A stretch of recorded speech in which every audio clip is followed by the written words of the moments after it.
अस्सलाम वालेकुम व्यूअर्स, मैं हूं Shakir Solanki. Viewers, breaking news share करता चलूं कि पीटीएम के रहनुमा मोहसिन दावड़ को कोयटा जलसे में शिरकत से रोक दिया गया है। ये कुछ देर पहले मोहसिन दावड़ कोयटा पहुंचे वजीरिस्तान से, और क्योंकि पीटीएम का जलसा होने जा रहा है कल, तो इस जलसे में मोहसिन दावड़ भी शिरकत के लिए कोयटा पहुंचे। कोयटा एयरपोर्ट पर जैसे ही उतरे तो उनको रोक दिया गया है। इस हवाले से जो तकरीबन 2 घंटे हो गए हैं इसको, लेकिन मोहसिन दावड़ को कोयटा एयरपोर्ट से बाहर निकलने नहीं दिया जा रहा।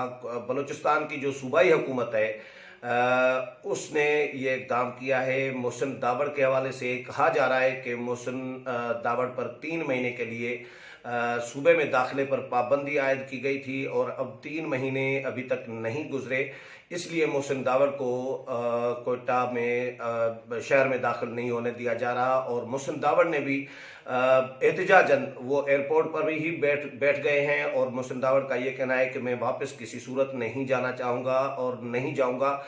पीटीएम के बहुत सारे कारकुनान जो हैं मोहसिन दावड़ के इस्तकबाल के लिए कोयटा एयरपोर्ट पर पहुंचे थे, और जो कारकुनान आए थे तो उन्होंने अपना एहतजाज किया है। एक वीडियो भी वहां पर रिकॉर्ड की गई है। जो बलूचिस्तान हुकूमत का अहलकार है जिन्होंने रोका है मोहसिन दावड़ को, उनका ये कहना है कि जो कन्वर्सेशन हुई है मोहसिन दावड़ के साथ, उनकी वो वीडियो लाखों की तादाद में सोशल मीडिया पर वायरल हुई है, शेयर की है लोगों ने ट्विटर पर, फेसबुक पर। उसमें पश्तो में कन्वर्सेशन है उनकी, मोहसिन दावड़ और जो अहलकार है उनके दरमियान। वो भी पठान है, पख्तून है अहलकार भी, तो पश्तो में डिस्कशन उनकी कन्वर्सेशन हुई है।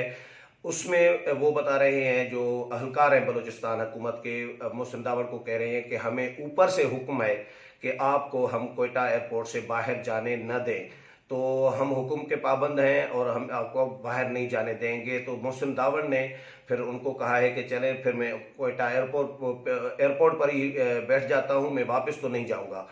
तो वो एयरपोर्ट पर बैठ गए हैं। तकरीबन 2 घंटे इसको गुजर चुके हैं, अभी तक वो एयरपोर्ट पर हैं। और जो कारकुनान आए थे इस्तकबाल के लिए मोहसिन दावड़ के एयरपोर्ट पर, उन्होंने फिर एयरपोर्ट के बाहर ही एयरपोर्ट रोड पर धरना दे दिया है और हुकूमत के खिलाफ नारेबाजी कर रहे हैं। अपना एहतजाज जो है कोयटा एयरपोर्ट के बाहर पीटीएम के कारकुनों का वो जारी है, और उनका मुतालबा ये है कि मोहसिन दावड़ को एयरपोर्ट से बाहर आने दिया जाए, ताकि वो पीडीएम के जलसे में शिरकत कर सकें, अपना मौक़िफ़ दे सकें। मोहसिन दावड़ वजीरिस्तान से कौमी असम्बली के मेंबर हैं। मोहसिन दावड़ पर समझ में नहीं आ रही मौजूदा हुकूमत का रवैया जो है मुंतखब नुमाइंदों के साथ, अपोजिशन के साथ, बिल्कुल वो आमराना रवैया है। ये मौजूदा हुकूमत अपने आप को जमहूरी हुकूमत कहला रही है, मुंतखब हुकूमत कहला रही है, लेकिन कहीं नवाज शरीफ के खिलाफ शाहिद खाकान अब्बासी जो 2 वज़राए आज़म हैं, आज़ाद कश्मीर के वज़ीर आज़म, इनके खिलाफ कहीं लाहौर में बगावत के मुकदमात दायर किए जाते हैं। कभी सिंध में कराची में जो है कैप्टन सफदर को गिरफ्तार किया जाता है, आईजी सिंध को अगवा किया जाता है, मरियम नवाज के कमरे का दरवाज़ा तोड़कर उनकी प्राइवेसी मुतासर की जाती है। तो कभी ये जो नुमाइंदे हैं मुंतखब, अब जाहिर है मोहसिन दावड़ भी मुंतखब नुमाइंदे हैं वो अवाम के, और हज़ारों लाखों वोट लेकर वो असम्बली में पहुंचे हैं, तो उनको रोकने का या उन पर पाबंदी का ये समझ से बालातर है। मोहसिन दावड़ दहशतगर्द तो है नहीं, मुंतखब नुमाइंदे दहशतगर्द कैसे हो सकते हैं? अगर आप चाहे उनके खिलाफ दहशतगर्दी के दफात लगाएं, मुकदमात दायर करें, बगावत के मुकदमात दायर करें, लेकिन वो मुंतखब अवामी नुमाइंदा है, कौमी असम्बली का, पार्लियामेंट का मेंबर है, तो वो दहशतगर्द कैसे हो सकता है? पार्लियामेंट का मेंबर कैसे दहशतगर्द, अवाम का नुमाइंदा कैसे दहशतगर्द हो सकता है? ये हुकूमत की एक यकीनन बौखलाहट ही कही जा सकती है कि हुकूमत अपोजिशन से खाइफ है। और मोहसिन दावड़ को जो रोका है पीटीएम ने, तो ज़ाहिर है एहतजाज किया है, पीटीएम के कारकुनान ने धरना दिया हुआ है कोयटा एयरपोर्ट के बाहर। मोहसिन दावड़ ने खुद भी एहतजाज किया है, वो बैठ गए हैं एयरपोर्ट के अंदर ही, लेकिन वो वापस जाने से इनकारी है। लेकिन पीडीएम, पाकिस्तान डेमोक्रेटिक मूवमेंट जो है, उसकी क़यादत भी यकीनन इस पर सरापा एहतजाज होगी, एहतजाज करेगी, क्योंकि पीटीएम को भी पीडीएम में शामिल किया गया है, अपोजिशन का हिस्सा है। पख्तून तहफ़्फ़ुज़ मूवमेंट भी, और मोहसिन दावड़ पख्तून तहफ़्फ़ुज़ मूवमेंट का रहनुमा है। इससे पहले भी मोहसिन दावड़ को कोयटा एयरपोर्ट पर रोका गया था, कुछ महीने पहले की बात है।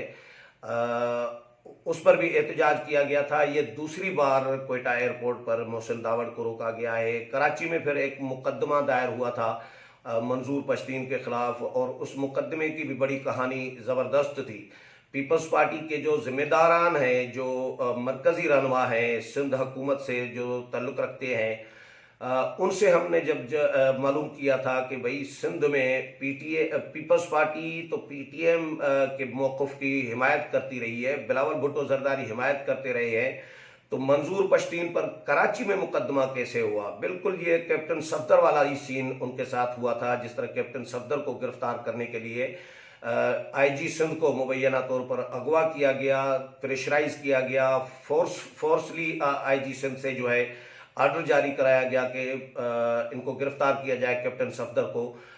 जो इल्ज़ाम रेंजर्स पर आ रहा है तो या वफाकी हुकूमत पर आ रहा है, तो इसी तरह का ही सीन मंजूर पश्तीन के मामले में भी कराची में हुआ था कि मंजूर पश्तीन के खिलाफ मुकदमा दायर कराने के लिए वफाकी इदारे ने या वफाक ने मुदाखलत की थी। सिंध गवर्नमेंट को इसी तरह ही लाइल्म रखा गया था, इसी तरह ही सिंध पुलिस को बाईपास किया गया था, उसके इख्तियारात पर ज़रब लगाई गई थी या मुदाखलत की गई थी, जिस तरह कैप्टन सफदर के मामले में हुआ है। ये पीपल्स पार्टी के रहनुमाओं का ये कहना है कि उस मुकदमे में भी, मंजूर पश्तीन के खिलाफ मुकदमा भी पीपल्स पार्टी ने नहीं किया था और सिंध हुकूमत ने भी नहीं किया था। वो भी इसी तरह वफाकी हुकूमत ने मुदाखलत करके वो उनके खिलाफ मुकदमा दायर किया था। ये केस हो गया मंजूर पश्तीन का, सिंध हुकूमत का अलग। ये बिल्कुल कैप्टन सफदर वाला ही सीन हुआ था।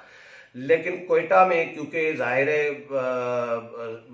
पीटीएम की हामी कोई जमात नहीं है, अपोजिशन की हामी कोई जमात नहीं है, पीटीआई की इत्तेहादी जमात, इत्तेहादी पीटीआई के जो हैं वो हैं, उनकी हुकूमत है बलूचिस्तान में भी। तो बलूचिस्तान में अगर सूबाई हुकूमत रोकती है मोहसिन दावड़ को या जलसे में कोई रुकावट डालती है, तो ये सीधा सीधा इल्ज़ाम वफाकी हुकूमत पर आएगा, क्योंकि बलूचिस्तान में जो हुकूमत है वो मरकज़ी हुकूमत की इत्तेहादी है, पीटीआई की इत्तेहादी है, और ये उनकी मर्ज़ी के बगैर ये मेरा नहीं ख्याल कि सूबाई हुकूमत अपने तौर पर करेगी। लेकिन इससे होगा कुछ नहीं। अगर मोहसिन दावड़ तकरीर करेंगे तो होगा क्या क्या क्या बिगाड़ेंगे, उनकी तकरीर क्या बिगाड़ेगी हुकूमत का? एक सियासी लीडर हैं, एक मुंतखब अवामी नुमाइंदा है, कौमी असम्बली के वो मेंबर हैं, बाकी जमातों के कायदीन वहाँ पर पहुँचेंगे और वो तो खिताबात करेंगे, लेकिन मोहसिन दावड़ को भी अगर खिताब करने दिया जाए, ये हुकूमत जो भी काम कर रही है अपने ही उनके गले पड़ रहा है। अब ये मोहसिन दावड़ को रोकना, इससे हुकूमत को कोई फ़ायदा नहीं होना, लेकिन हुकूमत अपनी बदनामी ज़रूर इससे कर रही होगी। कल जो तकरीरें होंगी जलसे में, नवाज शरीफ तकरीर करेंगे वीडियो लिंक के ज़रिए, बिलावल भुट्टो जरदारी का भी इम्कान है वीडियो लिंक के ज़रिए, मौलाना फजल रहमान, महमूद खान अचकज़ई, सरदार अख्तर मेंगल, मौलाना अवैस नूरानी, तमाम जो कायदीन हैं पीडीएम के जो रहनुमा है पाकिस्तान डेमोक्रेटिक मूवमेंट के, वो सब के सब खिताबात करेंगे। तो यकीनन हुकूमत के इस अमल की मजम्मत करेंगे, इस अमल को कंडेम करेंगे कि मोहसिन दावड़ को क्यों रोका गया, और इससे हुकूमत की बदनामी इससे हो सकती है। हुकूमत का कोई फ़ायदा नहीं हो सकता। फ़ायदा अगर हुकूमत कर रही है तो वो अपोजिशन का कर रही है, पीटीएम का कर रही है और पीडीएम का कर रही है। तो अभी मोहसिन दावड़ के हवाले से जो भी इस हवाले से अपडेट आएगा, मोहसिन दावड़ को इजाज़त दी जाती है जलसे में शिरकत के लिए, कोयटा शहर में दाखिल होने के लिए, या उनको वापस डिपोर्ट किया जाता है, या पीटीएम के जो कारकुनान धरना देकर बैठे हैं उनका क्या आगे लाहे अमल होगा, पीडीएम का, पाकिस्तान डेमोक्रेटिक मूवमेंट का क्या लाहे अमल होगा। इस सारी सूरत हाल पर मौलाना फजल रहमान पीडीएम के सरबराह हैं, वो मजम्मत करते हैं, नहीं करते, क्या करते हैं, डिमांड करते हैं, पीडीएम क्या कोशिशें करता है। जो भी अपडेट आएगा वो भी आपके साथ शेयर करूंगा। उम्मीद है प्रोग्राम पसंद आया होगा। अगले प्रोग्राम में फिर मुलाकात होगी, तब तक इजाज़त चाहता हूँ। अल्लाह हाफिज़।